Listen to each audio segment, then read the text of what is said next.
కలిగి ఉండడం నువ్వు విడిచిపెట్టకూడదు. యోసేపు కూడా అప్పటి వరకు ఎంతో భయభక్తులు కలిగిన కుటుంబంలో యాకోబు సహోదరులు ప్రతిరోజు ప్రార్థన చేసుకొని దేవుడి యందు భయభక్తులు కలిగిన కుటుంబంలో యోసేపు ఉన్నాడు.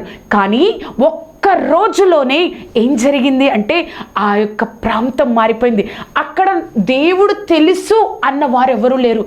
ప్రార్థన చేసుకున్నావా, అసలు నువ్వేంటి అని అడగడానికి కూడా యోసేపుకు ఎవరు లేరు. పూర్తిగా తన ప్రాంతం మారిపోయింది. అక్కడున్న వారందరూ దేవుడంటే ఎవరో కూడా తెలియని అన్య దేశంలోనికి యోసేపు వెళ్ళిపోయాడు.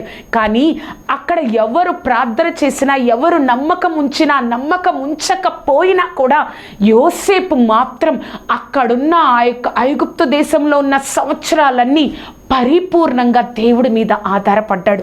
దేవుడు మనతోనే మాట్లాడుతున్నారు. నీ ప్రాంతం మారిపోతుందా, నీ యొక్క పరిస్థితులు మారుతున్నాయి